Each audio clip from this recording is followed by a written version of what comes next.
nos acione. O assunto é com Murilo Rocha. 10:01, bom dia, Murilo. Bom dia, Sinine, bom dia, Luciana. Bom dia. Bom dia, ouvintes da Band News. E prestando atenção nessa notícia aqui que o Pablo acabou de trazer para a gente, do Ministério Público pedindo um novo bloqueio aí nas contas da Vale, é isso, né? Na fiscalização, infelizmente aqui em Minas Gerais, no Brasil, a gente não trabalha com prevenção, né? É sempre depois da tragédia, é sempre depois do ocorrido. Inclusive, o ministro de Minas e Energia anunciou ontem um aporte de 45 milhões de reais na fiscalização por parte da Agência Nacional de Mineração, das barragens e tal, uma coisa que a gente cobra aqui há muito tempo, né? Essa questão da fiscalização da ANM. E depois desses novos incidentes com a Vale, o ministro Alexandre da Silveira, ministro mineiro, anunciou aí 45 milhões de reais. Mesmo 20 milhões para a Polícia Federal. E 20 milhões para a Polícia Federal. E aí você vê, agora a Vale também, depois dessa tragédia, o Ministério Público aí cobrando um bloqueio de contas, né, gente? Na mineração... Desculpa, Murilo, eu preciso fazer uma intervenção. Esse dinheiro vem de quê? De tragédia. Pois é, né? É o dinheiro que vem de tragédia. Outro dia o governador Romeu Zema, ele falou que o grande feito do governo legado que ele vai deixar vai ser o acordo de uma tragédia. Não sou eu que estou falando, não. Foi ele que falou que o grande, né, legado do governo dele é a tragédia de Brumadinho, um acordo feito sobre a tragédia de Brumadinho. E que legado é esse? 272 mortes. Assim, ou seja, se o dinheiro está vindo das mortes, está muito errado, né? Se o grande legado ele foi ter fechado um acordo em cima de 272 mortes, está tudo errado, está tudo invertido. Né? Assim, a gente tem que prevenir, não pode ocorrer esses acidentes. Né? Que bom que assim, o acordo ocorreu, mas assim, ele ocorreu sob a tragédia. Então está tudo errado. Né? Assim, esse dinheiro agora de Mariana que está vindo para reforçar aí investimento na ANM, na Polícia Federal, que você está trazendo aqui, são acordos também de tragédias, né? De Mariana, 19 pessoas mortas. Então, está errada essa lógica de fiscalização pós-tragédia, de investimentos principalmente pós-tragédias, porque tem um custo, né? E o custo são vidas, né? Além da questão ambiental, tá? Esse impacto ambiental que a gente vê aí, se basta você viajar por Minas Gerais, montanhas completamente comidas por trás, rios poluídos, assoreados, cidades com problema de população com problema respiratório em cidades, com aquelas paredes todas vermelhas, né? Ribeirinhos sem renda. Exatamente. Então, assim, a gente sabe da importância dos impactos gigantescos da mineração, né? E parece que não descobrimos ainda aqui no Brasil que prevenir é muito mais importante, né, do que essa fiscalização tardia, essas ações tardias, esses investimentos posteriores às grandes tragédias.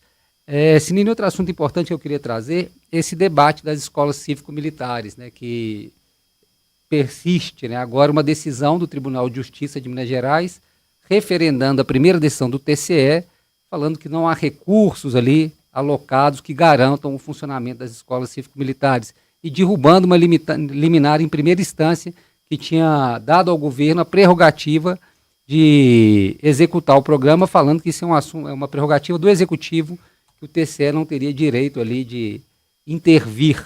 Né? E o TCE ele alertou sobre o problema de recursos para poder executar esse programa.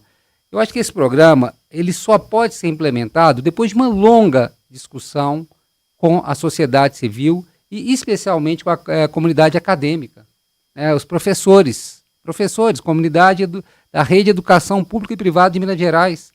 Tem que ter uma ampla discussão, não dá para ser, vamos instalar a escola cívico-militar, não dá. Tem que, a gente estava ouvindo agora um deputado falando que a discussão tem um vereador, né? Falando que tem que passar pelo parlamento, tem também, mas ele é fundamental que se ouçam pais, alunos e os professores, gente, é fundamental.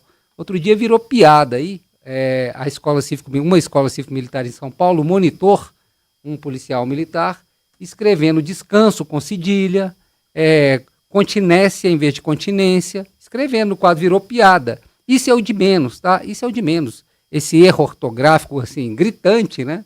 Mas mostra que eles não estão preparados para o básico. Você não sabe escrever, imagina transmitir o ensino. Então, assim, é um projeto que tem que ser discutido com muita calma. Aí muita gente vai falar, o colégio militar aqui historicamente é muito bem sucedido, verdade. Tem ótimas notas, historicamente, aqui o Colégio Militar aqui em Belo Horizonte, o Colégio Tiradentes, né? Historicamente, é um colégio muito forte, os alunos saem preparados. Mas ali é um projeto totalmente diferente do que se quer expandir agora, essa ideia de colégio cívico-militar. Então, acho que tem que ser uma discussão profunda e não adianta esse negócio de justiça, isso é ruim.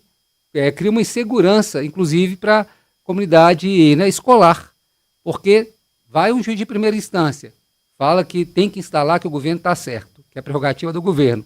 Vai à segunda instância, derruba, dá razão ao TCE, não tem recurso que garanta a execução desse programa. E a comunidade que está esperando o início das aulas, com a escola normal ou cívico-militar, fica nesse suspense, fica refém dessas decisões. Então, acho que o mais prudente é ter uma ampla discussão, não é coisa de um mês, com essas comissões fajutas de legislativo aqui em Belo Horizonte e na Assembleia também não. Tem que ser uma longa discussão, volto a dizer, com a participação de professores, diretores, pessoal do magistério, alunos, pais. A gente tem que entender isso, né? Não é apenas uma decisão vertical, porque deu certo lá em Pindamonhangaba, a gente vai aplicar aqui em Minas Gerais inteiro. Porque há muitos exemplos bem-sucedidos, mas há exemplos horríveis, horrorosos, como esses que estão vindo à tona no estado de São Paulo, onde que os monitores não sabem o básico, não sabem nem escrever, né? Que dirá sobre conteúdo, né? Sobre transmissão de conteúdo para os alunos. Então, acho que é uma discussão que tem que ser feita de forma profunda e não superficial, como quer fazer, como quer implantar de forma vertical o novo secretário de Educação, novo velho já, né, que já tem um tempo que está aí, o secretário de Educação, que já teve problemas em outros lugares com essa ideia, com essa obsessão de implantação de escola cívico-militar. Então, acho que vamos com calma, vamos fazer a coisa certa para depois a gente não trazer um prejuízo gigante para os alunos e também ficar nessa coisa nas mãos da justiça, né? Vai e volta. E a comunidade acadêmica, escolar aí, né, refém dessas decisões judiciais. Só para finalizar, uma pitada de política aqui, o presidente Lula, ontem, numa entrevista para o UOL News, né, para a jornalista Daniela Lima, ao ser questionado sobre eleições em algumas cidades, alguns estados, onde as eleições estão complicadas, ele falou de Minas Gerais, a gente até ouviu nas nossas manchetes aqui, ele falando, né, ele mandando um recado para o Pacheco, né, ele até olha para a câmera, dá uma risadinha e fala: Pacheco, não desisti de você não, viu? Falando que ainda vai convencer Rodrigo Pacheco, e um Lula muito confiante, né, dizendo que vai vencer as eleições nacionais e que aposta numa vitória aqui em Minas Gerais, caso o Pacheco seja candidato. Isso vem justamente numa semana que se discute, que se voltou a falar dessa possível mudança do Pacheco do PSD para a União Brasil. Ou seja, tem todo um contexto aí armado para o Pacheco voltar esse assunto do Pacheco ser candidato. Só falta uma coisa, Luciana, Sinine e ouvintes, ele querer, né? Desde o começo, é um desânimo com esse assunto de candidatura para o governo de Minas, né? Ele não se manifesta assim de forma... A gente não viu ainda um querer, né, do Rodrigo Pacheco ser esse candidato ao governo de Minas, né? Tanto é que o PSD arrumou outro candidato, mas não foi necessariamente por causa disso, já havia um plano do Kassab de migração para a direita, né? Então, agora o Pacheco pode ser candidato pela União Brasil ou outro partido, mas volto a falar, está esbarrando uma coisa básica, né? Vontade. Para ser candidato, uma eleição dura, onde os candidatos, a vida pública dos candidatos, até privada, é muito exposta, eu não sei se o Pacheco está disposto realmente a entrar nessa briga, se ele tem essa casca dura aí que uma eleição precisa, né? Não sei realmente. E acho que ele está muito hesitando em relação disso, né? O preço de uma campanha que talvez ele não ganhe, apesar aí da convicção, né, do presidente Lula, mas a eleição não dá para fazer essa previsão. Então acho que ele está muito prudente, né? Excesso de prudência, né? O Pacheco, acho que então, o cenário hoje é esse, né? Falta todo mundo armando um lugar para ele poder ser candidato. Falta a decisão dele. E um outro pré-candidato, só para fechar aqui, Jarbas Soares, o procurador, né, ex-procurador-geral e procurador aqui do Ministério Público de Minas Gerais, ele esteve aqui com a gente, né, deu uma entrevista, falou que decidiria no início de fevereiro, vi uma entrevista dele ontem, e jogou para março agora. Diz que é no início de março, depois do Carnaval. Pacheco fazendo escola. Exatamente. O Jarbas deixou só para depois do Carnaval se sai ou não sai candidato. E tem tanto de aventureiro se lançando também, não que o procurador seja, tá? Mas porque eu estou lembrando de uma outra candidatura que eu vi nas redes sociais aí, de um jornalista aí do Consumidor, falando que é pré-candidato ao governo de Minas também, todo mundo aí querendo aparecer nesse momento, mas pouca gente mesmo com projeto aí para ser candidato de fato, né, para concorrer ao governo de Minas. É isso, Sinine e Luciana. Agora 10h11, deixa eu ver se eu consigo colocar uma musiquinha aqui que acho que resume a sua fala de hoje. Ó, peraí, vamos ver. Solta, DJ. Meu bem, prudência e dinheiro no bolso, canja de galinha não faz mal a ninguém.